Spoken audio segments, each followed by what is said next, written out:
1 Coríntios capítulo 7. Princípios sobre a vida conjugal. Ora, quanto às coisas que me escrevestes, bom seria que o homem não tocasse em mulher, mas por causa da fornicação, cada um tem a sua própria mulher, e cada uma tem o seu próprio marido. O marido pague à mulher a devida benevolência, e da mesma sorte a mulher ao marido. A mulher não tem poder sobre o seu próprio corpo, mas tem-no o marido, e também, da mesma maneira, o marido não tem poder sobre o seu próprio corpo, mas tem-no a mulher. Não vos priveis um ao outro, senão por consentimento mútuo por algum tempo, para vos aplicardes ao jejum e à oração, e depois ajuntai-vos outra vez, não vos tente pela vossa intemperança. Digo, porém, isto como que por permissão e não por mandamento, porque quereria que todos os homens fossem como eu mesmo, mas cada um tem de Deus o seu próprio dom, um de uma maneira e outro de outra. Melhor estar solteiro, pior é a separação. Digo, porém, aos solteiros e às viúvas que lhes é bom se ficarem como eu. Mas, se não podem conter-se, casem-se, porque é melhor casar do que arder.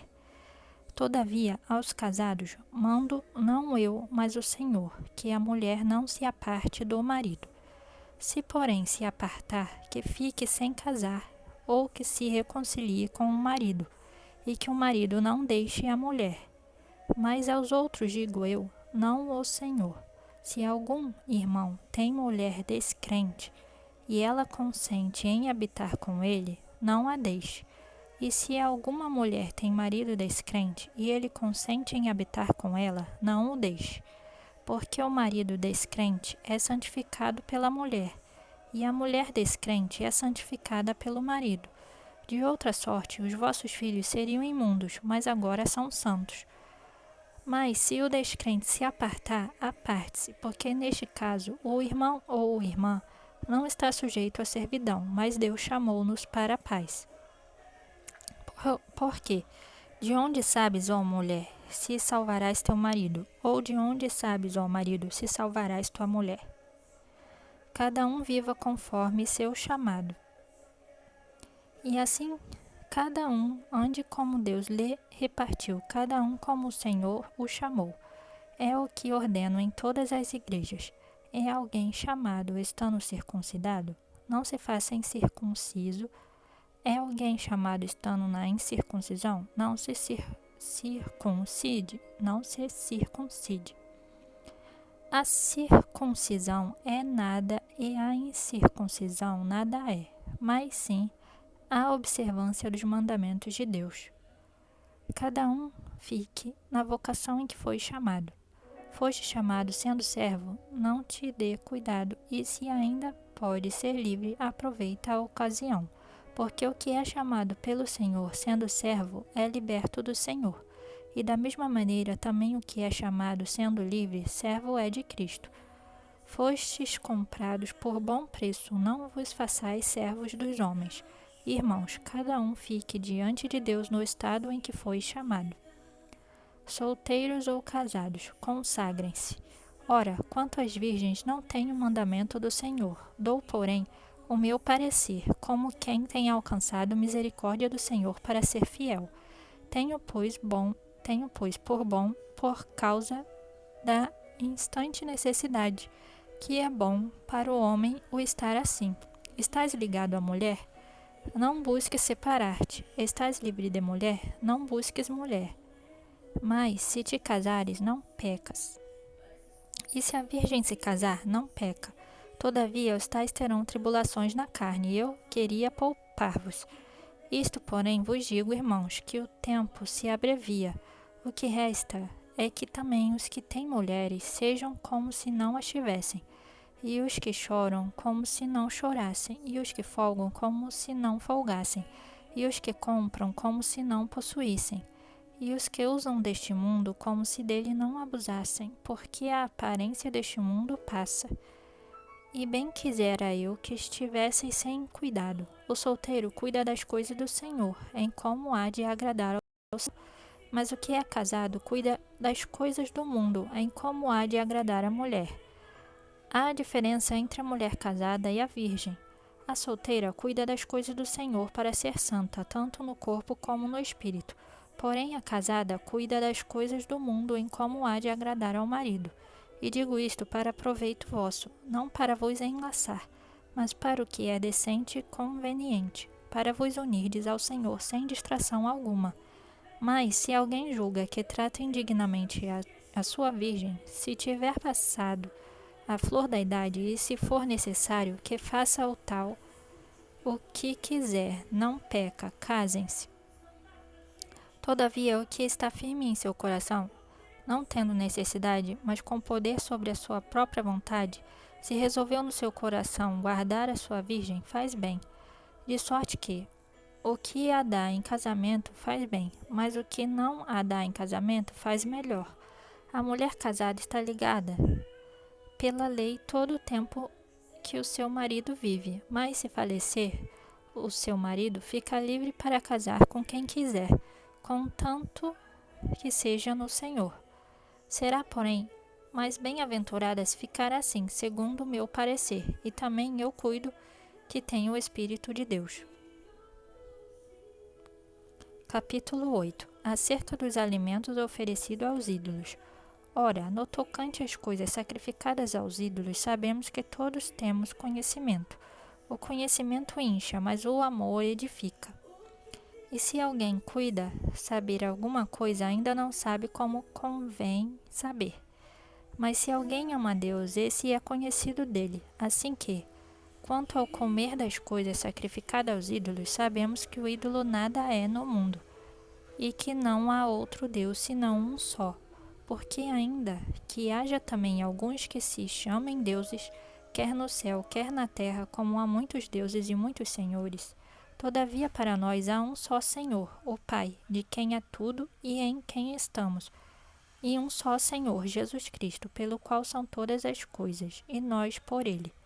Mas nem em todos há conhecimento, porque alguns até agora comem com consciência do ídolo, coisas sacrificadas aos ídolos, e a sua consciência, sendo fraca, fica contaminada. Ora, a comida não nos faz agradáveis a Deus, porque se comemos, nada temos demais, e se não comemos, nada nos falta. Mas vede que essa liberdade não seja de alguma maneira escândalo para os fracos, porque, se alguém te vir a ti, que tens conhecimento, sentado à mesa no templo dos ídolos, não será a consciência do que é fraco induzida a comer das coisas sacrificadas aos ídolos? E pela tua ciência perecerá o irmão fraco, pelo qual Cristo morreu. Ora, pecando assim contra os irmãos e ferindo a sua fraca consciência, pecais contra Cristo. Por isso, se a comida escandalizar a meu irmão, nunca mais comerei carne, para que meu irmão não se escandalize. Capítulo 9. Os direitos dos apóstolos. Não sou eu apóstolo? Não sou livre? Não vi eu a Jesus Cristo, Senhor nosso? Não sois vós a minha obra no Senhor? Se eu não sou apóstolo para os outros, ao menos o sou para vós, porque vós sois o selo do meu apostolado no Senhor. Esta é minha defesa para com os que me condenam. Não temos nós direito de comer e beber? Não temos nós direito de levar conosco uma esposa crente, como também os demais apóstolos e os irmãos do Senhor e Cefas? Ou só eu e Barnabé não temos direito de deixar de trabalhar? Quem jamais me Quem planta a vinha e não come do seu fruto? Ou quem apacenta o gado e não se alimenta do leite, segundo os homens? Ou não diz a lei também o mesmo? Porque na lei de Moisés está escrito: não atarás a boca ao boi que trilha o grão. Porventura tem Deus cuidado? Ou não o diz certamente por nós? Certamente que por nós está escrito: porque o que lavra deve lavrar com esperança, e o que debulha deve debulhar com esperança de ser participante. Se nós vos semeamos as coisas espirituais, será muito que de vós recolhamos as carnais? Se outros participam deste poder sobre vós, por que não? E mais justamente nós. Mas nós não usamos deste direito, antes suportamos tudo para não pormos impedimento algum ao Evangelho de Cristo. Não sabeis vós que os que administram o que é sagrado comem do que é do templo, e que os que de contínuo estão junto ao altar participam do altar? Assim ordenou também o Senhor aos que anunciam o Evangelho, que vivam do Evangelho. Visão e missão de Paulo. Mas eu de nenhuma destas coisas usei, e não escrevi isto, para que assim se faça comigo, porque melhor me fora morrer do que alguém fazer vã esta minha glória.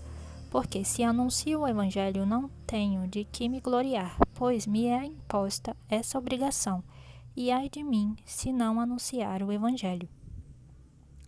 E por isso, se o faço de boa mente, terei prêmio, mas se de má vontade, apenas uma dispensação me é confiada. Logo, que prêmio tenho? Que evangelizando proponha de graça o Evangelho de Cristo para não abusar do meu poder no Evangelho. Porque, sendo livre para com todos, fiz-me servo de todos para ganhar ainda mais. E fiz-me como judeu para os judeus, para ganhar os judeus, para os que estão debaixo da lei, como se estivesse debaixo da lei, para ganhar os que estão debaixo da lei. Para os que estão sem lei, como se estivessem sem lei, não estando sem lei para com Deus, mas debaixo da lei de Cristo, para ganhar os que estão sem lei. Fiz-me como fraco para os fracos, para ganhar os fracos. Fiz-me tudo para todos todos os meios chegar a salvar alguns. E eu faço isto por causa do Evangelho, para ser também participante dele. Um verdadeiro atleta de Cristo. Não sabeis vós que os que correm no estádio, todos, na verdade, correm, não só leva o prêmio? Correi de tal maneira que o alcanceis, e todo aquele que luta de tudo se abstém.